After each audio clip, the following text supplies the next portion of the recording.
Pronto, tá gravando. Só para dizer que eu hoje tive que começar um pouco mais tarde, porque estava tendo um encontro com o pessoal do primeiro semestre, uma turma do primeiro semestre, uma recepção a eles, né? Aí tava lá o chefe do departamento, que sou eu, o coordenador, diretor do centro, várias pessoas tiveram que falar lá, eu tive que entrar lá um pouco para falar algumas coisas e isso acabou atrasando um pouco a aula de hoje, certo? Bem, vamos Vamos começar aqui, certo? Eu vou abrir aqui a apresentação, só para explicar de que é que eu estou falando, porque pode ter gente que está perdido e não sabe nem do que é que eu esteja falando, né? Vou apresentar aqui.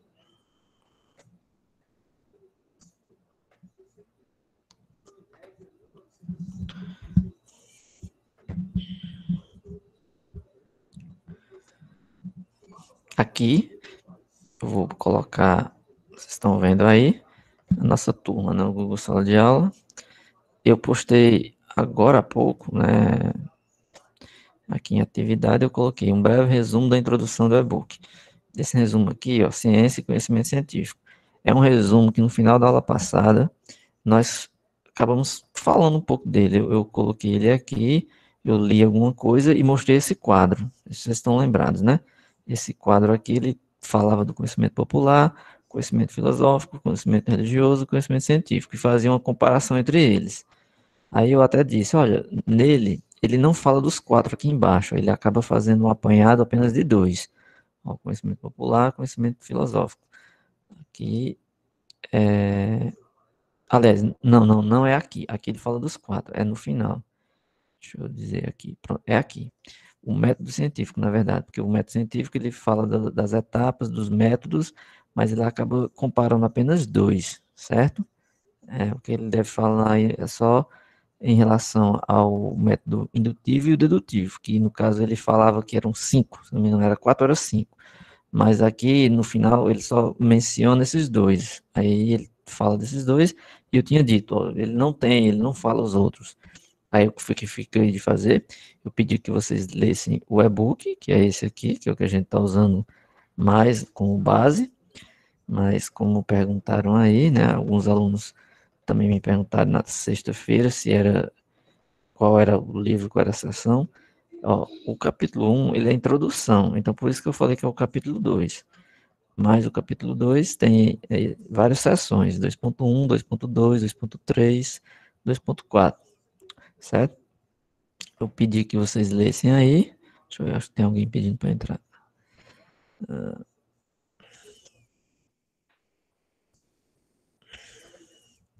Então, nessa sessão ele fala, né, dos critérios de cientificidade, conhecimento científico, conhecimento popular e o método científico. Quais são os métodos que ele classifica aqui? O dedutivo, indutivo, hipotético, dedutivo, dialético e fenomenológico, certo? Aí, baseado nisso, nessas três sessões aqui, nessas duas, na verdade, 2.2, 2.3, aí é que existe esse resumo aqui, ó, certo? Esse resumo é mais ou menos baseado nisso. Aí eu postei ele agora, mas ele já é um resumo do que está no e-book. Então, quem lê o e-book já vai encontrar mais ou menos o que está nesse resumo, certo?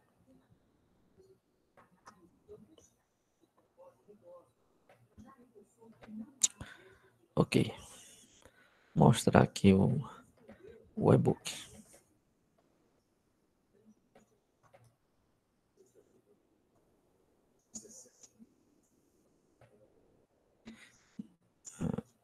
Isso aqui foi da aula passada. Vou ficar nesse aqui. Vocês leram o e-book?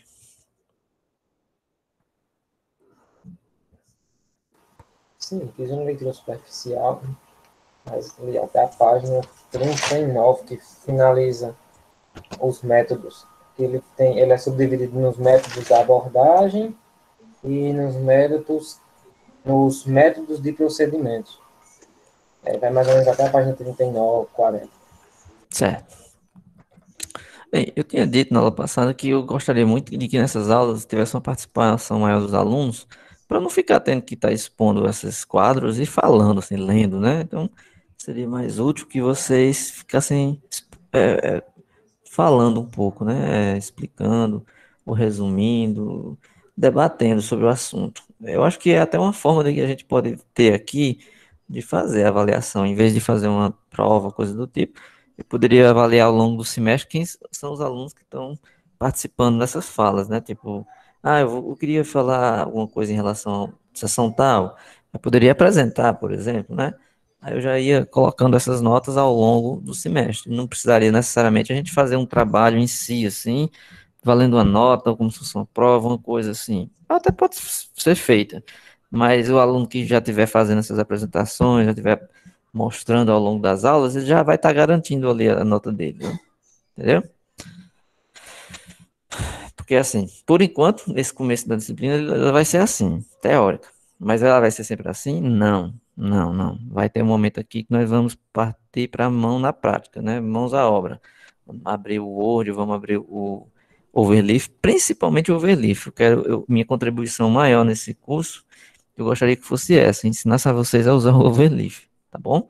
Porque assim, ele pode ser usado para qualquer tipo de trabalho acadêmico, qualquer um. Então, ele, além dos trabalhos voltados para matemática, ele pode ser escrito para qualquer trabalho, seja teórico em educação matemática, ou seja em qualquer uma outra área que não necessariamente seja com cálculos, tá certo? Aí, essa parte aí do Belief, eu não sei como é que é vocês, o acesso a computadores. Que nem todo mundo deve ter um computador. Acho que vocês aí, alguns devem estar utilizando celular, né? Eu vou depois fazer essa pesquisa junto com vocês. Eu quero saber quem é que não tem um computador, que não tem um acesso ao computador, porque isso vai ser importante mais para frente. Se a gente tivesse se todo mundo pudesse usar um notebook, um computador, alguma coisa assim, para utilizar o Overleaf seria melhor. Pode usar no celular? Pode, mas ele não é muito prático se usar no celular, vai dar muito trabalho. Mas em um computador você tem um teclado grande ali, você pode digitar com mais propriedade, assim, mais rápido e com melhor qualidade, porque a gente vai ter que utilizar. Então, é uma coisa que a gente vai fazer logo em seguida dessa parte teórica, tá? Mas voltando a essa sessão, né? Vamos discutir aqui ela para encerrar.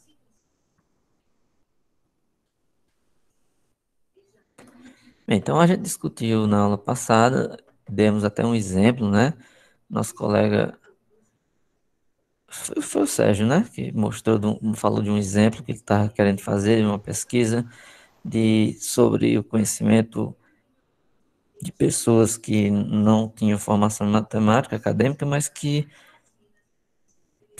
saberiam fazer certas contas, ou teria algum conhecimento ainda para operar uma matemática básica, não era isso? Sérgio, foi você, não foi? Foi, exatamente. Aí, com esse seu exemplo, a gente falou de como seria o processo de colher as informações para levantar o que seria essa pesquisa aí, que no caso dele é uma pesquisa não teórica, era uma pesquisa de experimento, posso dizer assim, né? É uma pesquisa de coleta de dados, de informação assim, certo? Aí entraria nos métodos.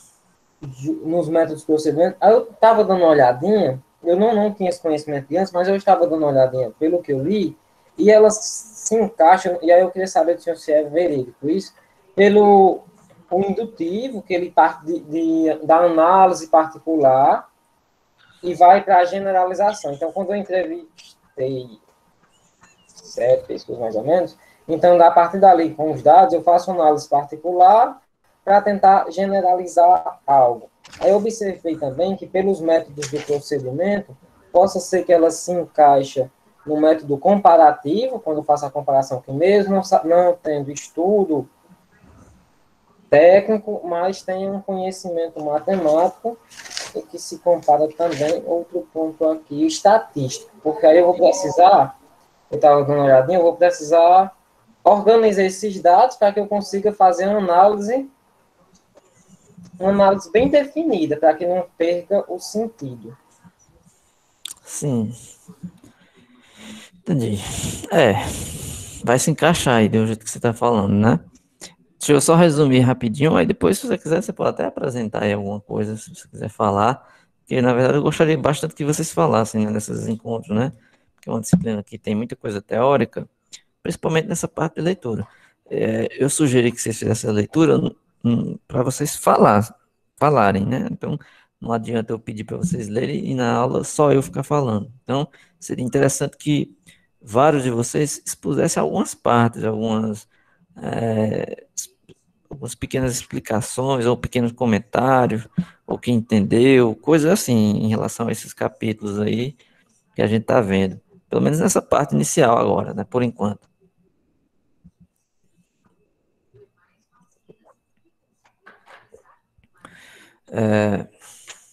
Só um minuto aqui.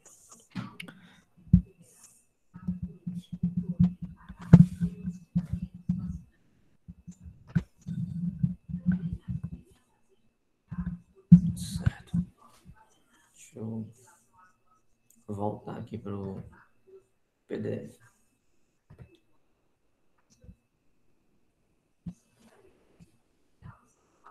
Todo mundo está vendo aí? Então, eu vou só resumir bem por cima, assim, bem superficial, os principais pontos.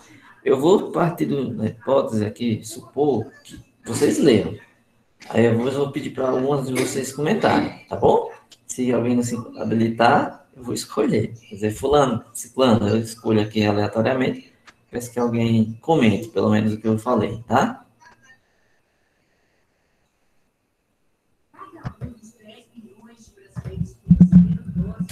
Estou desligando aqui apenas para ficar menos pesado e eu usar o microfone de uma forma melhor aqui. Ó, essa questão que a gente está tratando aí faz referência aos métodos de abordagem, né, de um trabalho científico, certo? Tem abordagem. Então, esses métodos, como o nome diz, eles vão ter uma classificação, certo? Então, o que é esse método? É o caminho, né? A forma, o modo de pensamento, é a forma de abordagem de nível de abstração dos fenômenos, é o conjunto de operações que você vai empregar na pesquisa. Mas isso a gente já viu, né? Por cima na aula passada. Aí eu destaquei que nesse contexto teriam 5. Eu estou só revisitando o finalzinho da aula passada. Então a gente falou que tinha esse dedutivo, tinha esse indutivo, esse hipotético aqui, hipotético dedutivo, esse dialético e esse fenomenológico. Opa, já só tem aqui. Então o que é que acontece? Cada um deles se vincula a uma corrente, uma dessas correntes filosóficas para tentar explicar, né, como é que é esse processo de construção do trabalho, né, através da realidade, vamos dizer assim, dos fatos científicos.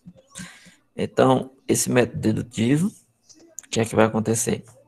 Como ele destaca aqui, ele relaciona-se com racionalismo. Então, vocês podem destacar no e-book, se eu perguntasse, por exemplo, você tem que destacar isso aqui, o método dedutivo relaciona-se com o racionalismo, o indutivo ao empirismo, o hipotético dedutivo ao neopositivismo, certo? Dialético aos materialismo dialético e ao materialismo dialético e o fenomenológico a fenomenologia. Aí ir atrás, aí vocês devem, obviamente, ir atrás dessas informações, né? É dever de vocês pesquisarem também, né? Não encontrar as coisas totalmente prontas. Alguém pode aí me perguntar o que seria cada um deles, né? Bem, faz parte do processo também do aprendizado da disciplina, vocês irem atrás de algumas coisas que complementem aí o que está escrito no e-book. Não vão encontrar toda a explicação, tudo que está querendo se informar através do e-book, você vai encontrar. Pergunta? Eu ia perguntar, o senhor acabou de dizer que a gente ia atrás, o neopositivismo. Eu não consegui entender direitinho, mesmo fazendo a pesquisa rápida. O senhor poderia resumir em uma frase? Certo, entendi. Bem, eu falo já, certo? Porque aqui no resumo, né? ele dá, você lendo o resumo aqui, você vai entender o que é, certo? Se você entender o que está escrito em cada um desses itens, em 2.4.1 método dedutivo, aí ele vai explicar justamente o que é cada uma dessas coisas, certo? Assim, a explicação vai estar lá. Pode não estar diretamente dizendo, o positivismo é isso aqui, mas a explicação lá vai dizer para você o que significa, o que seria esse neopositivismo, certo? O que seria isso? Você vai entender isso lendo esse resumo aqui de cada um. O fenomenológico, ele está relacionado à fenomenologia. E o que seria isso? Então, lendo cada um desses itens, você vai entender. Por isso que eu pedi que vocês destacassem, né, que vocês lessem, cada um de vocês procurassem ler essas páginas para poder entender essa parte. Porque essa parte aqui, na verdade, o que eu ia fazer agora era pedir para vocês explicarem, né? Quem leu, né? Evidentemente. Então, por exemplo, o método dedutivo do que trata, o que seria, como é que ele resume aí o que seria esse método dedutivo. Aí você poderia utilizar sempre materiais também fora da sala, você não precisa ficar sempre preso a esse e-book e aquele outro que eu coloquei do Lacatos, não. Você pode procurar algum material extra. Inclusive foi por isso que eu coloquei esse resumo aqui, ó. Esse resumo, embora eu não pus no sala de aula com antecedência, mas eu pus hoje, então você poderia abrir aí e ver também, né? Claro. Estou colocando aqui apenas como uma fonte a mais, porque ele é um resumo. É um resumo já do que está ali. E ele também não tem todo, ó, só tem indutivo e dedutivo. Mas isso, como é um tema muito conhecido, se você procurar em qualquer book, qualquer livro, qualquer referência de MTC, seja na internet, seja em algum livro físico, livro digital, você vai encontrar esse conteúdo e essa explicação do que é isso, certo? Então vamos lá.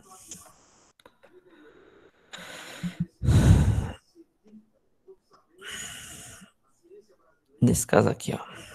O que resumiria o método dedutivo, certo?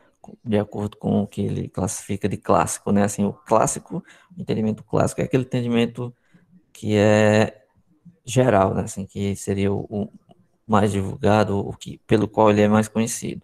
Então, nesse caso aqui, ele é o método que parte do geral, ou seja, de uma teoria geral, e a seguir desce ao particular.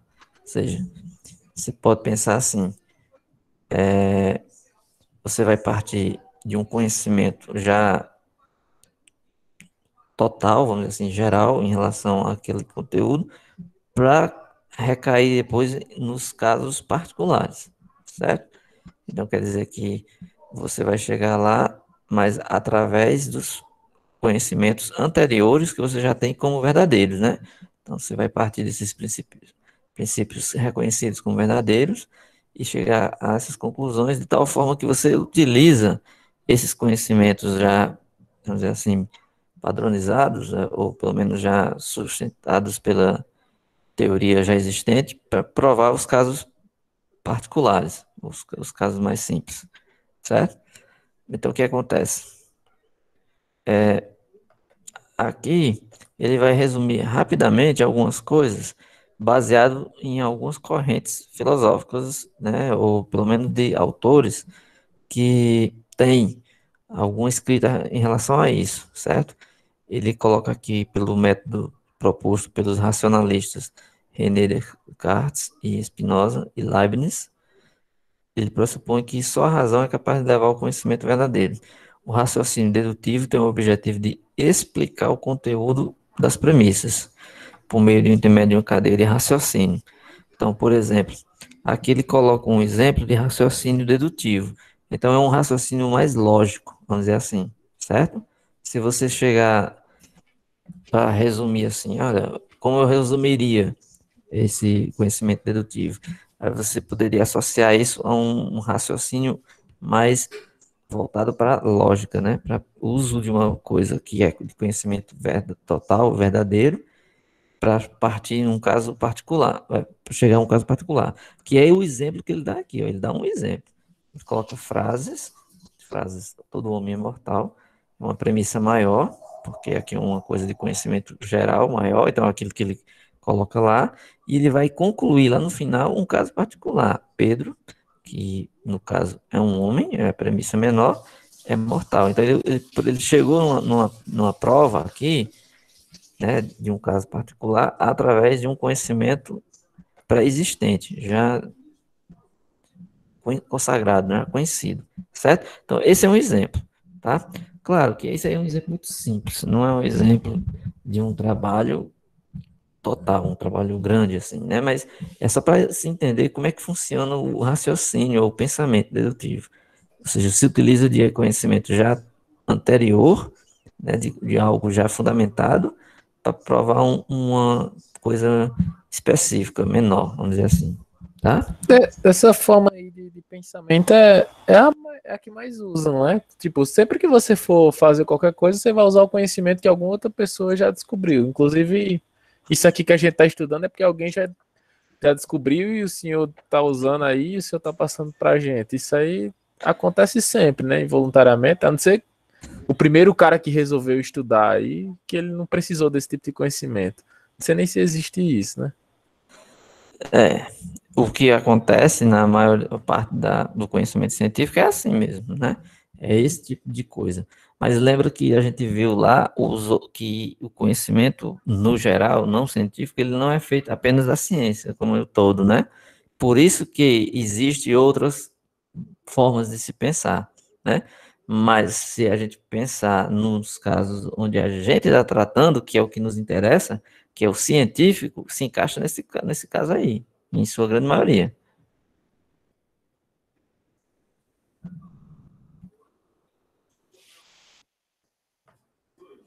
Professor, no caso, qualquer dedução matemática ou física que a gente vai fazer também se encaixa nisso, né? Sim, porque você parte de uma premissa maior para uma menor, né? Por exemplo, se você for provar um teorema, por exemplo, suponho que você vai provar um teorema simples, mas que para você utilizar os argumentos que provam ele, você precisa utilizar axiomas ou precisa utilizar proposições que são verdadeiras, mas que já foram provadas anteriormente, então já são conhecidas, né? Por exemplo, quando você vai fazer uma prova que você utiliza uma coisa que todo matemático sabe, um número par é um múltiplo de 2. Então, você sabe disso. Então, você pode utilizar isso, partindo disso, para fazer sua demonstração. Então, toda vida que você vai fazer uma demonstração, um passo que leva ao seguinte, esses passos anteriores são coisas que você vai utilizando já de conhecimento anterior. Então, é assim que funciona a construção na matemática. Por exemplo, na matemática, por exemplo. Não somente na matemática, né? Mas a matemática como um exemplo. Eu queria falar, era que, assim, é interessante desse livro que em cada etapa que ele vai, cada método que ele vai falando, ele vai vai fazendo uma crítica sobre ele, né? E aí ele faz uma crítica que é quanto à utilização, né, desse método, que é que você não consegue construir algo muito novo, é meio que implícito o que você consegue construir através dele. E aí Sim. eu achei que isso nem sempre é verdade, sabe? Porque às vezes, através de um cálculo, você consegue deduzir algo que não se sabia através dos axiomas. É assim. E não é, porque assim, no que você vai fazer de alguma coisa nova, você vai chegar numa proposição nova, num resultado novo. Mas o que ele quer dizer de repente é que esse resultado novo, ele não ele não existe por si só. Ou seja, você chegou a ele utilizando outros conhecimentos já existentes. Então, assim, não é que o que ele quer dizer é que a teoria utilizada para se provar algo novo é uma teoria já conhecida, vamos dizer assim. Ou já estudada, pelo menos. Se não provada, mas pelo menos estudada. Professor, eu tenho uma dúvida. Posso fazer um comentário? Deve. Vamos lá. Assim, a gente estuda um pouco sobre ciência mesmo. Eu gosto muito do desenvolvimento da matemática mesmo em si, também da física, né? Que ela veio atrelada os conceitos matemáticos, também filosóficos também, ao longo de pelo menos uns 4 séculos atrás. E a gente observa bastante que hoje em dia não existe mais aquelas revoluções de um homem só, né? Tanto na matemática, como na filosofia, como na física. Sim. E você pega, por exemplo, Galileu da Vida, né? Fez uma revolução sozinho no meio científico. Você traz mais para Newton, Leibniz, traz para esses caras mais... Né, tem um conhecimento matemático, assim, elevadíssimo. E traz para hoje, por exemplo, hoje nós não temos expoentes nessa área. Qual seria a principal causa dessa falta de mentes, né? Como é que eu posso dizer assim? Não vamos usar a palavra brilhantes, mas expoentes matemáticos, físicos, filosóficos também, na área que pudesse fazer uma revolução dessa magnitude, ou chegar até próximo disso mesmo, sendo que, em contrapartida, pesquisas mostram que o ser humano ficou mais inteligente ao longo dessa passagem de tempo, né? Temos acesso à informação, né? E a gente não vê isso hoje. Qual seria a principal causa? Existe algum estudo em relação a isso que tenta explicar por que isso ocorre? Bom, seu comentário é bem pertinente. Assim, não sei se existe um estudo a respeito disso. Eu acho que não sei, para falar a verdade. É o mais sincero eu dizer que não sei. Mas uma ideia que a gente pode dar em relação a isso é porque, primeiro, quando você. Vou fazer aqui um pequeno comparação, não sei se é até correto, mas só para efeito de comparação, né? Você chega, por exemplo, para os desbravadores que no passado navegavam pelos mares em torno de um novo continente, por exemplo, certo? Então, para aqueles desbravadores, né, existiam lugar para ser descoberto, vamos dizer assim. Aí, a partir daquele momento que os continentes foram descobertos, os lugares foram sendo povoados e avançando essas populações interior adentro, as regiões desconhecidas, vamos dizer assim, foram se tornando menores, entre aspas, certo? Mas menores no sentido de que o maior, né, tinha sido descoberto.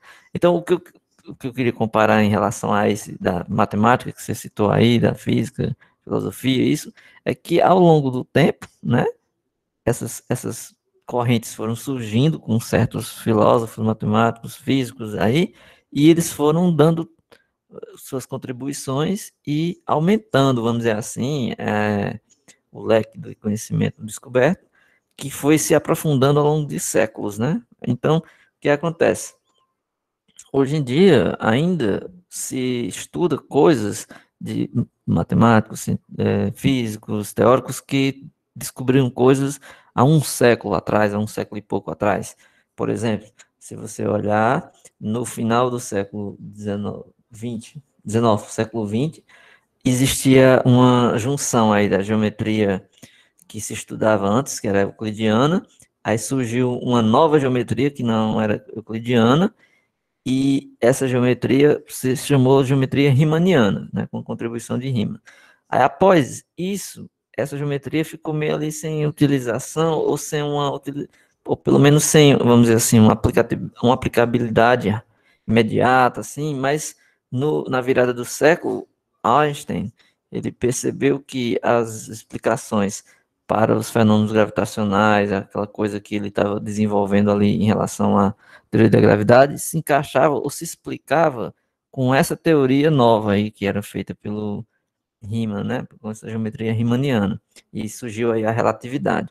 Aí, o que acontece? Hoje em dia ainda está se, vamos dizer assim, discutindo coisas dos séculos mais atrás, um século atrás, vamos dizer aqui 1905, a teoria da relatividade, né? Então, um pouco mais de um século. Então, o que acontece? Pode-se haver, né, que daqui a alguns anos ou séculos, surge assim, uma revolução de tal forma que apareçam novas pessoas, novas mentes, que deem uma nova guinada de algo que a gente ainda não conhece, certo? Pode juntar aí uma teoria que já existe ou uma que já foi tentada pesquisar e surgir uma nova coisa que vai dar um novo, vamos dizer assim, salto no conhecimento. Então, no atual momento, o que se acontece é isso, é mudança mais relacionado à tecnologia, um salto mais de tecnologia do que propriamente de conhecimento, né, em relação a uma nova corrente de conhecimento, né? Então, ainda está porque assim, essa construção que a gente fala desses grandes gênios aí da humanidade no passado, ele não se deu tudo de uma vez. Por exemplo, quando você pega o Leibniz, o Newton e tudo aí, que você for olhar quando foi a época que eles viveram, até que chegasse eles e com essa contribuição, então passou 6 séculos e mais séculos, onde se discutiam coisas bem mais atrasadas, vamos dizer assim, né? Por exemplo, a geometria euclidiana, como eu falei, ela ficou aí até 1600 e pouco, 1500, entre 1500 e 1600. Então, aí no século XV, XVI, foi que veio ter essa nova revolução. Então, assim, no atual momento, que eu diria, né, essa pergunta que você fez aí, não é que não tenha no momento, porque o momento que a gente vive na história, para a história como um todo, é um momento curto. Então, nós estamos aqui num período muito curto da história. Então, para se ter uma noção melhor, tem que colocar aí uma lupa e ver o tempo ao longo de um período bem maior, para que daqui a alguns anos saia alguma unificação de algum conhecimento e surja alguém aí que faça algumas, vamos dizer, ligações entre teorias dessas com coisas novas, né? Então é isso. Eu nem sei se eu respondi o que você perguntou, mas foi o que veio à minha cabeça agora. Isso, no caso, só fazendo uma reflexão em relação a isso, né? Por que deixamos uma ligação? Ô, Guilherme, por favor, né? Voltando, pessoal, fazendo só um comentário, no caso, em relação a isso. Eu já acho o seguinte, se a própria matemática mesmo, ela ficou muito abstrata, né? Essa abstração, ao longo do tempo, ela acaba se perdendo um pouco daquela vontade que boa parte dos matemáticos e físicos da época lá de Newton, né? Vindo de lá para cá, inclusive até no próprio Einstein. Não tanto nele, por conta que eu acho que a teoria do Einstein ela não tem muita aplicação. Até hoje a gente não conseguiu provar e não tem aplicação prática para isso, né?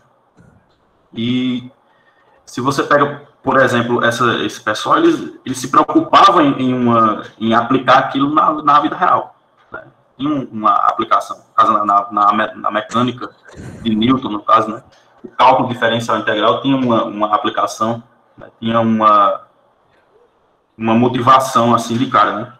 Já no caso hoje a gente não vê isso, é muito abstrato, né? Então essa falta de objetividade dentro da própria matemática, da física, inclusive na filosofia, de discutir temas que são reais e que são aplicáveis, por causa essa falta de expoentes mesmo, dentro da própria ciência como um todo, né? Mais ou menos, tem sentido o que você está falando, mas o que, assim, evidentemente que quando se tinha uma necessidade, né, o desenvolvimento da ciência sempre se deu a partir do momento que tinha-se uma procura de se utilizar uma teoria para se resolver algum problema real, né, claro.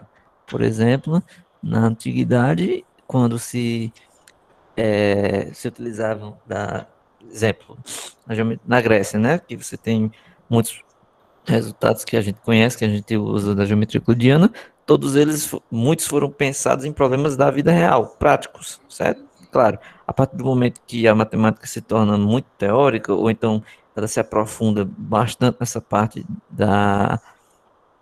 já da matemática proveniente do cálculo, aí chega um momento que realmente ela não visa, no primeiro momento, um problema prático, mas por outro lado, se constrói tanto teoria que a aplicabilidade dela só vai poder ser descoberta ou vista daqui a muito tempo. Por exemplo, esse caso que eu citei do Einstein foi apenas um exemplo de que no momento em que surgiu essa teoria da geometria riemanniana, não se via uma aplicabilidade disso também, né? Foi preciso que ele enxergasse, né, a visão de um gênio, para que pudesse perceber que aquilo ali justificava, ou pelo menos era a ferramenta que se utilizava para se estudar a relatividade, pelo menos isso.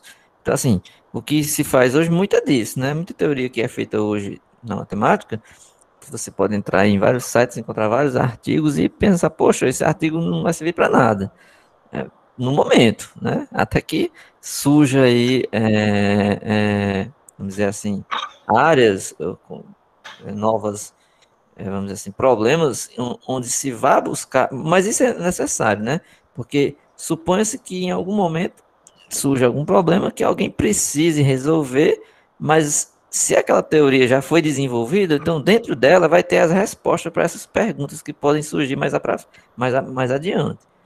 Mas enfim, vamos pular para um ponto específico do e-book, senão a gente vai ficar filosofando aqui um bom tempo.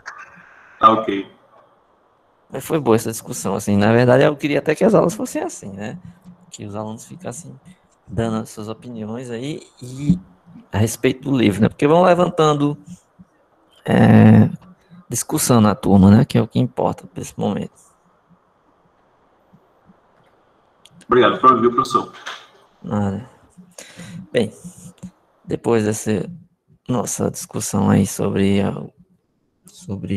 a opinião aí do nosso colega, vamos passar aqui rapidamente para os métodos, né? Eu falei do método, primeiro método que a gente viu aqui, né?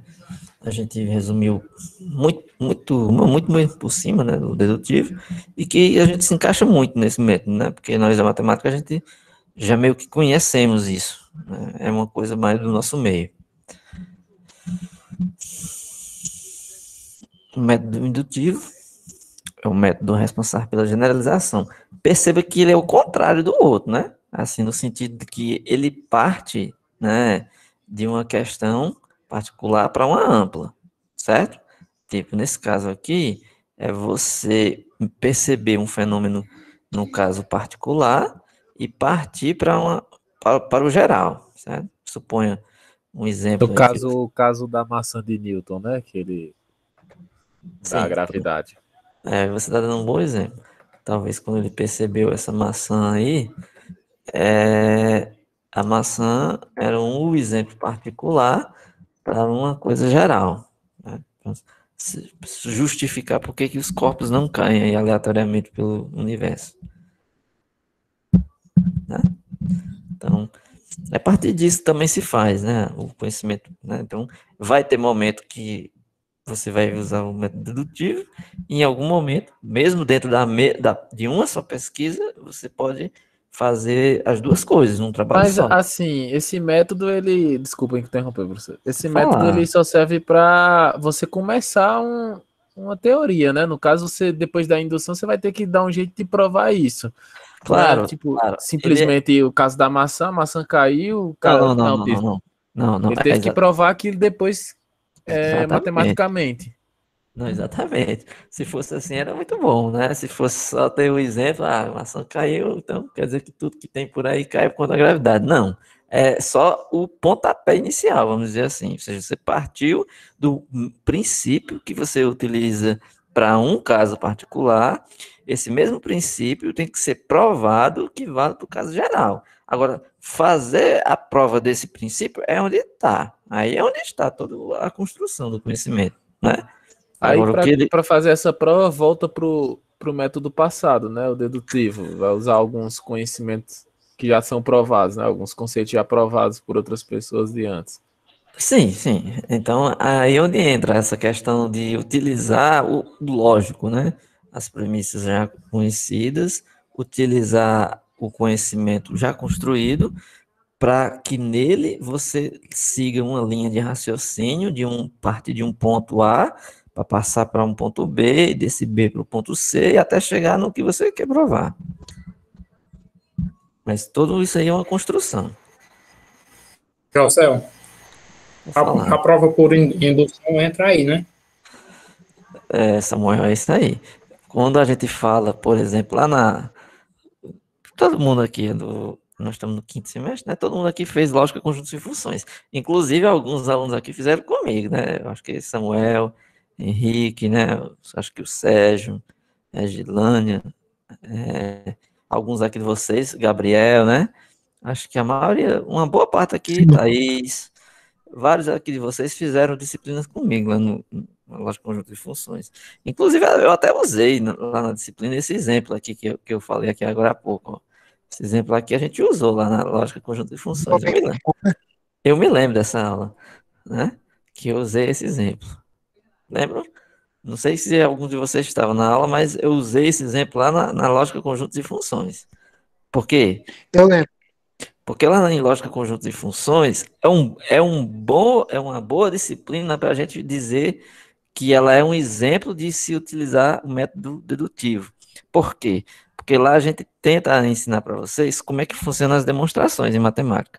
Então, matemática, como sendo uma ciência exata, ela se utiliza disso, ou seja, de conhecimentos adquiridos previamente para provar algo novo. Então, por exemplo, lá na matemática, vocês lembram daquela parte na lógica conjunto de funções?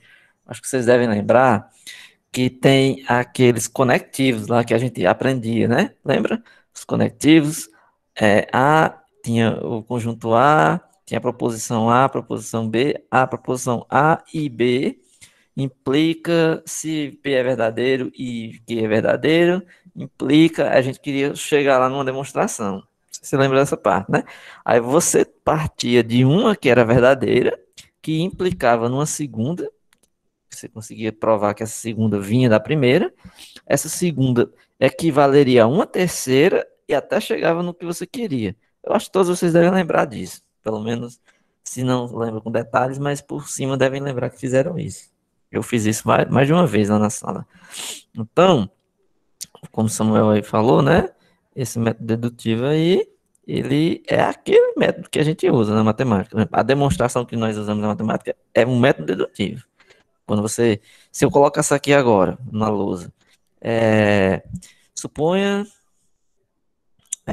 que a n é um número par, prove que n ao quadrado é um número par, certo? Então, suponha que n é um número par, prove que n ao quadrado é um número par. Você vai fazer essa demonstração usando o método dedutivo, que é o que a gente chama. Na prática, a gente não diz isso. Quando a gente está ensinando na sala, a gente não... Olha, eu estou aqui usando o método dedutivo. Não estou usando isso. Mas isso é um método dedutivo, tá certo? E ele não vale só para matemática, como vocês estão vendo aqui. Ele vale para ciência no geral.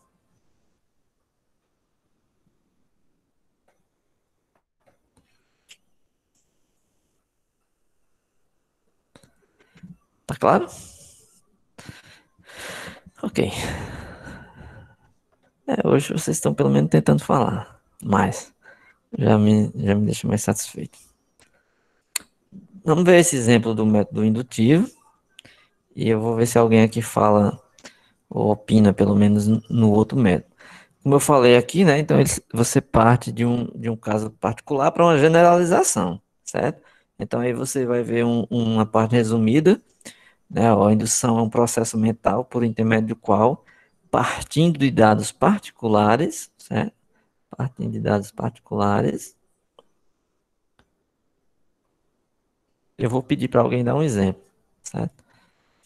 Partindo de casos particulares suficientemente constatados, infere-se uma verdade geral ou universal, não contida nas partes examinadas. Portanto, o objetivo dos argumentos indutivos é o quê? O objetivo é levar à construção conclusões cujo conteúdo é muito amplo, muito mais amplo do que as premissas que você se baseou. Sem ser um de vocês que já falaram, né? Porque já temos aqui uns colegas que já estão falando muito. Não que seja suficiente, mas que pelo menos dê a oportunidade dos outros que não falaram, alguém que não falou, queira dar um exemplo disso. Se quiser levantar essa mãozinha que tem aqui no aplicativo, ó, vocês estão vendo, né? Quando você clica aqui e levantar a mão, aí aparece aqui para mim, ó, fulano tá com a mão levantada. No caso aqui sou eu. Aí eu vou baixar. Se algum de vocês quiserem, estiver usando o aplicativo aí, podem clicar no levantar a mão ou pode falar mesmo, abrir o microfone e falar. Porque se tiver mais de um, aí eu deixo falar mais de um, certo? Dá um exemplo de uma situação dessa, onde a gente pode ter uma pesquisa que específica, particular, que possa ser levado para uma geral. Alguém poderia dar um exemplo? Uma sequência numérica? Bem, está incompleto seu exemplo. Você está, assim, deixa eu deixar claro. Ele quer, assim, um exemplo, o exemplo que você tem que dar é de uma coisa que você tem ali, no caso particular, que você quer provar a validade no caso geral. Quando você cita a sequência numérica, você não está dizendo nada a respeito dela, por exemplo. Então, assim... É tipo o exemplo do caso que eu falei da maçã. Você já falou. Como você já falou, por isso que eu queria que outro aluno Pronto, desse mas outro esse caso exemplo. não, mas como já foi citado, tem que ser outro, né? Esse não vale Tem já. que ser outro, tem que ser outro. Mas só para que o Gabriel entenda aí.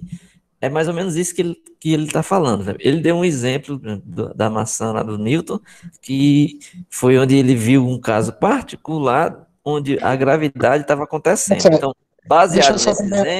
baseado nesse exemplo, ele formulou para os corpos no geral, certo? Aí o que eu queria que alguém desse era um exemplo tipo esse. O que seria, pelo menos um exemplo de uma pesquisa que poderia ser realizada num âmbito particular, mas que ela pudesse ser passada para uma categoria geral, maior. Existem vários exemplos. É porque às vezes nessa hora foge.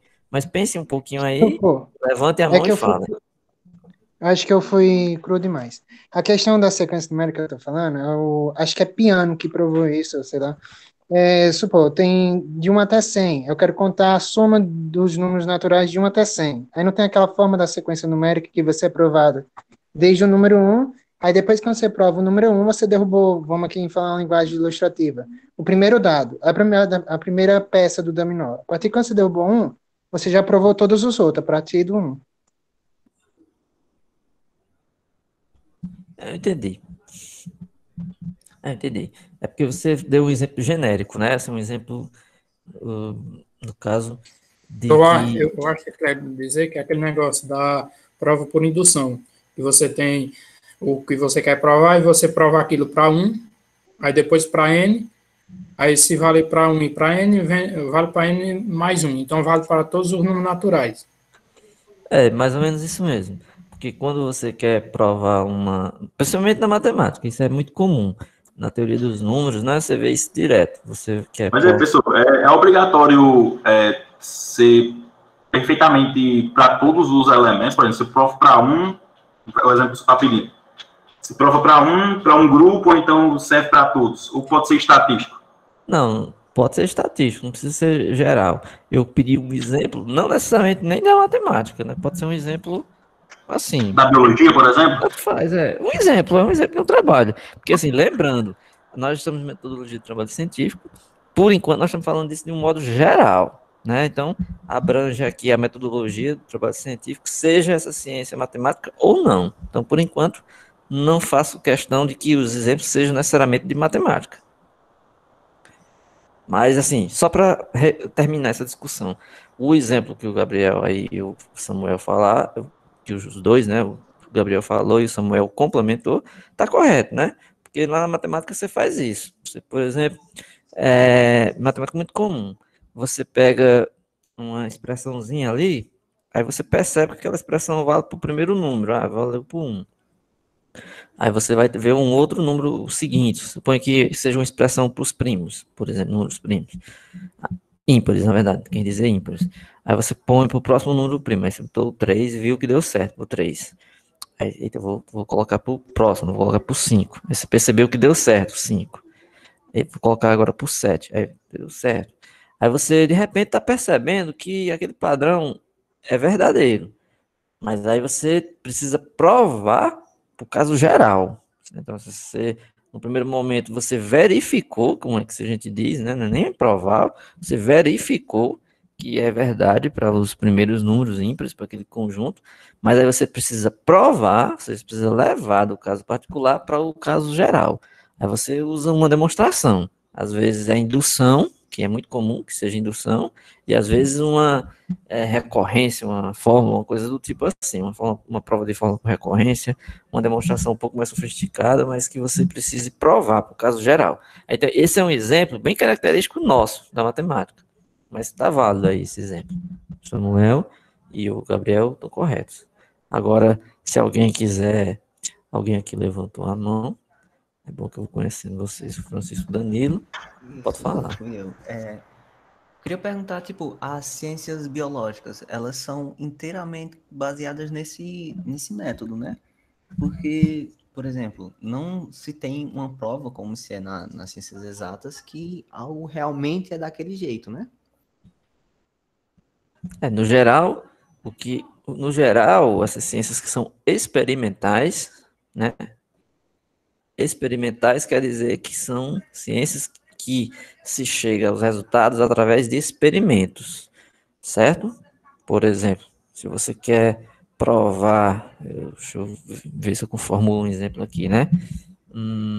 Se você quer, eu vou dar um exemplo no caso aqui, na química, sabe? Só para ficar mais fácil para mim, para eu formular de forma mais fácil. Suponha que lá na química, você, um químico lá, percebeu que um determinado composto, quando colocado em mistura com outro lá, e isso era utilizado, por exemplo, para um ferimento, sei lá, exemplo, só para dar um exemplo. Esse ferimento, ele tinha uma cura acelerada, pelo menos ele sarava mais rápido, por exemplo. Aí ele percebeu isso ou acidentalmente, ou porque ele viu alguém utilizando isso de forma até no sentido popular, né? Ali aquilo que a gente falou, um conhecimento popular, ele viu alguém fazendo uma mistura lá que dava certo e ele resolveu experimentar isso lá na prática. Aí ele partiu de um caso ali onde ele precisa verificar aquele exemplo, né? Precisa provar, fazer aquele experimento numa escala menor primeiro, para depois passar para o geral, fazer um estudo aprofundado e provar que realmente aquilo tem ação. Então, assim, nesses casos dessas ciências voltadas mais para o âmbito experimental, ou demonstrado através de caso prático, real, né? Aí é comum que seja assim. Quase sempre é assim, como você falou.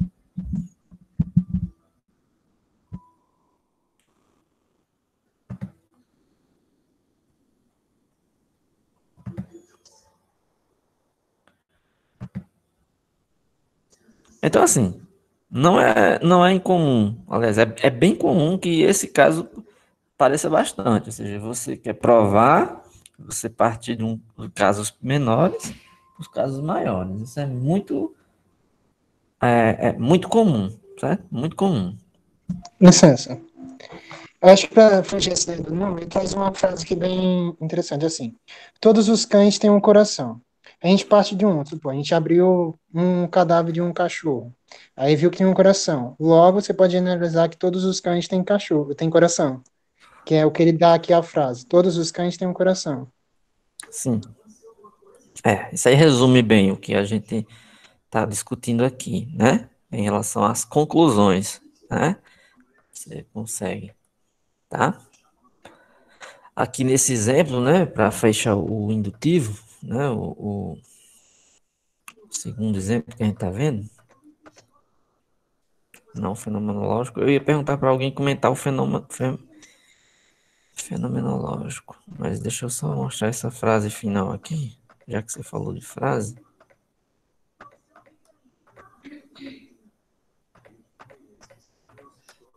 É aqui que eu estava, né? Eu tinha apresentado aqui o indutivo.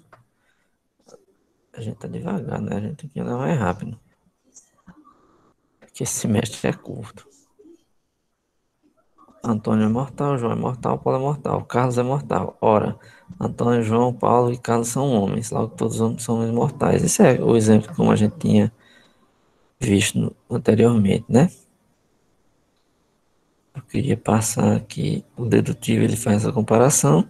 O exemplo que você falou, né? Dos cães, no método dedutivo e indutivo, comparando aí essa conclusão.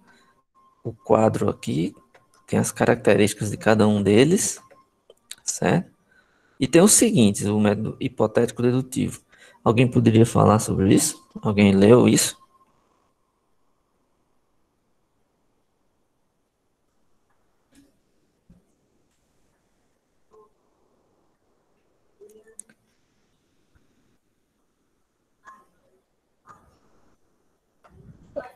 Parece ser bem subjetivo, né? Hipotético, dedutivo, criar hipótese a partir de deduções.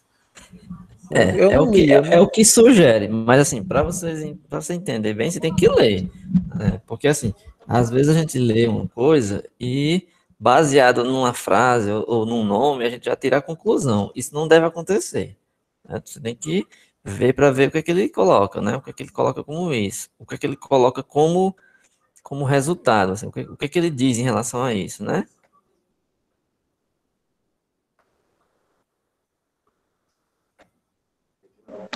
Assim, pelo breve coisa que eu li, o método hipotético dedutivo, ele meio que você tenta provar pelas evidências empíricas, ou derrubar aquilo, supor. Você não provar aquilo como a gente generalizou, mas ele tenta contraprovar aquilo através de uma experiência empírica que a pessoa vai ter, e aquele fato que foi generalizado pela indução e a dedução, ele não se aplica para um caso específico. Sim, é.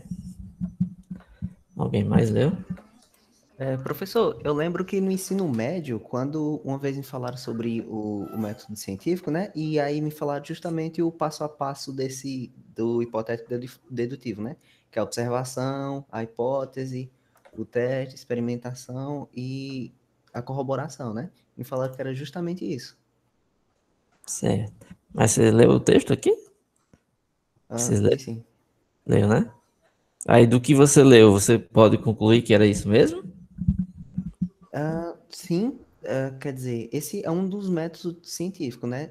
Quer dizer, apresentaram para mim como se o método científico fosse só esse. Só que a gente vê que tem muitas outras formas de fazer ciência além disso. Uma coisa que eu repito aqui e vou dizer a disciplina inteira é assim: cada área, cada campo vai ter seus métodos favoritos, vamos dizer assim, entre aspas. Favoritos que eu digo no sentido de que são os métodos que funcionam melhor em determinadas áreas. Então, assim, por isso que depois eu vou fazer um comparativo aqui. Depois eu vou mostrar para vocês um trabalho de matemática, um trabalho da física, um trabalho da história, sei lá, ou da letras, ou da artes, ciências que sejam bem diferentes, para você perceber que elas têm naturezas diferentes. Então, é diferente você, por exemplo, fazer artigo em matemática pura do que você fazer em educação, matemática, por exemplo, que já dentro da quase dentro da matemática, mas são coisas totalmente distintas. Então, um artigo em educação matemática é uma coisa, um em matemática pura é outro totalmente diferente. E não tem nada a ver, vamos dizer assim. E os métodos são outros. Assim como também lá na letras ou nas artes, direito. Então, cada uma delas tem sua característica. O que pode acontecer é que muitas vezes apresenta sua área para o outro, com ciência, e não deixa claro que existem outras possibilidades, existem outras formas de conhecimento, e que aquela que ela está mostrando ali, de repente, não é a mesma. Uma coisa que acontece muito, eu vejo muito assim, por exemplo. Eu vou dar um exemplo que eu passei uma vez. Uma vez eu fui reencontrar os meus colegas de ensino médio, assim, a gente se encontrou numa pizzaria, né? Todo mundo marcou ali, e a gente se sentou lá, muita gente para conversar. Aí, dentre os que estavam lá, tinha eu, que era da matemática, tinha um colega meu de letras, que ele fazia doutorado em letras, e tinha uma colega nossa que era acho que era biologia, biologia. Aí, eu tinha terminado meu mestrado, ela também, e nós éramos professores, né? Esse meu colega que fazia o doutorado, ele também era professor e estava cursando o doutorado. Aliás, eu acho que já tinha até terminado, estava terminando. Aí a menina que era formada em biologia perguntou para ele como é que era o doutorado, assim, como é que é o doutorado e tal, tal. Aí eu fiquei prestando atenção na conversa. E ele foi dizer, né, a experiência dele. Ah, o doutorado. Aí ele foi dizer, eu tenho um trabalho disso, tal, tal, aquilo, tal, tal. E ela foi ouvindo aquilo ali. Aí eu comecei a pensar, olha, mas não faz sentido, porque ela está perguntando para um cara que é da outra área de letras. Se ela perguntasse para mim, já era diferente. Tanto é que quando eu vi a resposta desse meu amigo para ela, respondendo como é que funcionava, eu percebi que a resposta dele não servia para mim. O jeito que ele estava dizendo que era o doutorado, aí eu pensei, não, na matemática não é assim, eu pensando comigo mesmo, não é desse jeito. E ela, por exemplo, fosse explicar como é a área dela, também não ia fazer sentido para mim. Então, tava ali 3 pessoas de áreas distintas e com métodos diferentes, ou visão diferente de como é que era esse curso, porque são coisas distintas, então os métodos não são os mesmos. Se você pegar e for analisar o currículo, ou se for analisar a formação de pessoas com áreas diferentes, não faz sentido se fazer uma comparação de um com o outro, porque são coisas distintas. Pega um professor da artes, um professor da física, um professor da matemática, um professor da engenharia, um professor da biologia. Vou abrir aqui o currículo Lattes dele, vou olhar aqui como é que é, tal e tal. Esse aqui tem não sei quantas mil publicações, esse aqui não tem quase nenhuma, esse aqui tem uma quantidade razoável, esse aqui tem pouco.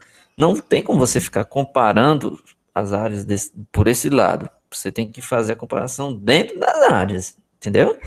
Então, é isso que você talvez tenha passado. Alguém mostrou esse tipo, classificou o conhecimento científico como sendo esse, porque de repente era a área ao qual abrangia o conhecimento dele, ou pelo menos o que ele conhecia. No caso era justamente o professor de física. Pois é, na física também existem distinções, dentro das áreas existem, né? Na física tem a física experimental, tem a física teórica, e entre elas já não são a mesma coisa, não são os mesmos métodos. Imagine se você mudar as áreas, né?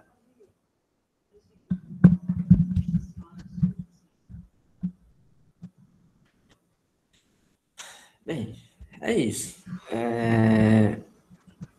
Eu queria vocês mais participando, mas hoje eu até satisfeito, né? Muita gente comentou aí, né?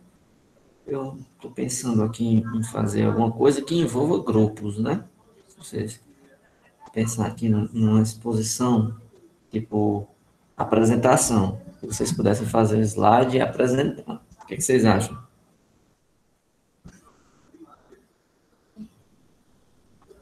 Tranquilo, só marcar o dia.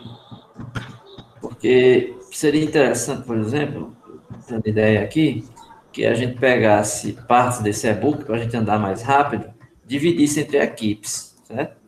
Aí alguns apresentavam uma parte, outros apresentavam outra, e a gente andaria mais rápido, certo? Porque assim, eu quero fazer esse capítulo 3 também, porque, deixa eu ver aqui, o 2 e o 3, eles são bem teóricos, eles são para explicar mais ou menos como é que funciona a metodologia de trabalho científico, como é que é a pesquisa, certo? Aí nesses aqui são interessantes, que a gente faça assim, as aulas mesmo, com a explicação, com a aula, com tudo. Mas como eu não queria ficar só eu utilizando aqui, eu queria depois formar equipes e vocês fariam uma apresentação na aula. Como eu faço aqui, você abriria o slide, deixar para mais de um aluno falar, né, por exemplo. É até bom esse modelo aqui, porque a gente, um ficava mostrando o slide, aí um falava uma sessão, outro falava outro, ou um capítulo, e seria uma aula mais interessante, porque envolvia todo mundo. Ok?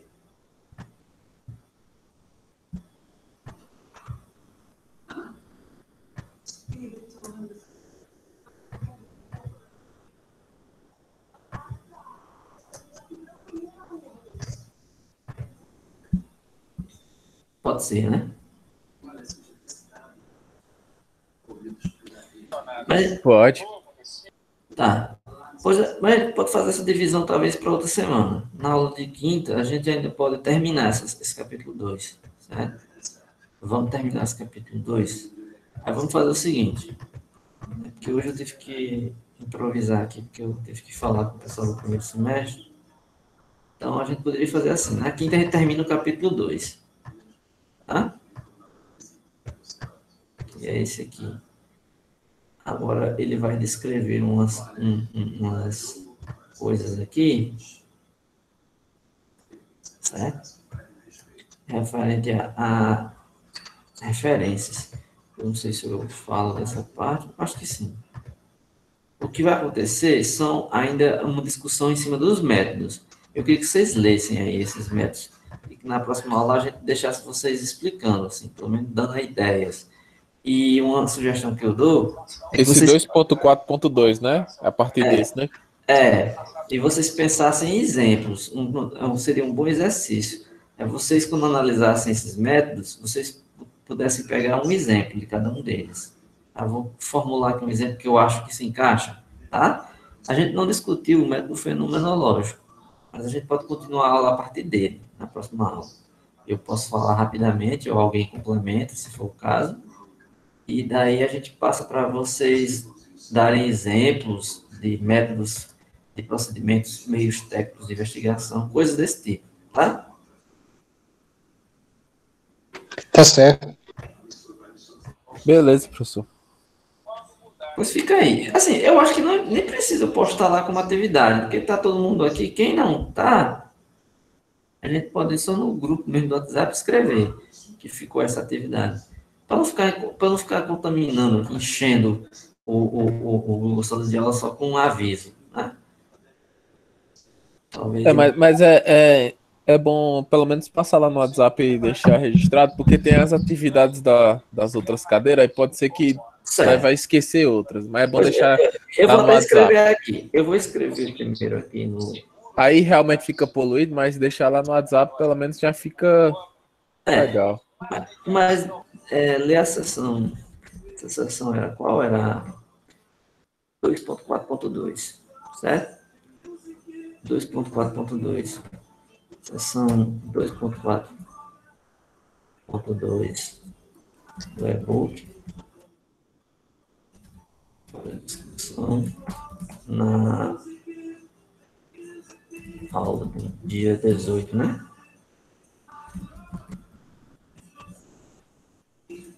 Seria bom se eu botar a partir do método fenomenológico, não?